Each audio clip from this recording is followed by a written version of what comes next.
அனைவருக்கும் வணக்கம். 10ஆம் வகுப்பு எண்களும் தொடர் வரிசைகளும் பயிற்சி 2.1ல் இரண்டாவது கணக்கு பார்க்க போகிறோம். ஒரு நபரிடம் 532 பூந்தொட்டிகள் உள்ளன.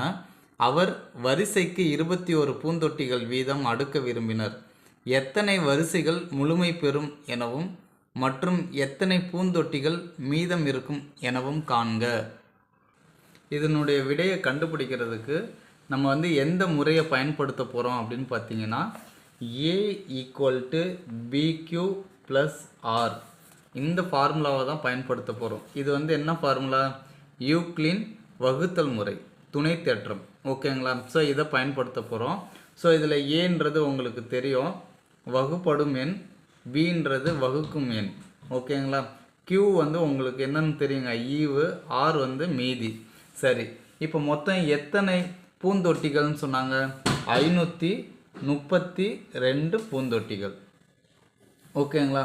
ஸோ அதுதான் ஏ. அடுத்தது எத்தனை, ஒரு வரிசைக்கு எத்தனை பூக்களை அடுக்கணும்னு சொல்லியிருக்காங்க? 21. ஓகேங்களா? அதுதான் பி. ஸோ அடுத்தது ஆரும் கியூவும் தான் நமக்கு கேட்டிருக்காங்க. ஸோ இப்போ இதை நம்ம வகுக்கலாங்களா?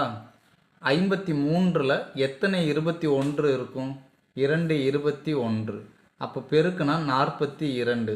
3ல் 2 போயிடுச்சுன்னா 1. 5ல் 4 போயிடுச்சுன்னா 1.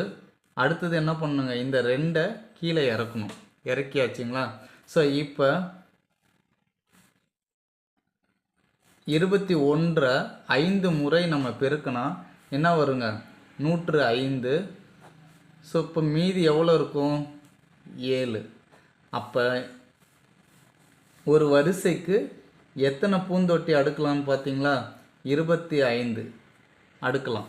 ஓகேங்களா? ஸோ இப்போ 25 வரிசையில் நம்ம ஒரு வரிசைக்கு 21 பூந்தொட்டியை அடுக்கலாம். ஓகேங்களா? ஸோ மீதி அடுக்குனது போக மீதி எவ்வளோ இருக்கும்? 7 இருக்கும். அவ்வளோதாங்க. ஸோ இப்போ இங்கே பாருங்கள்,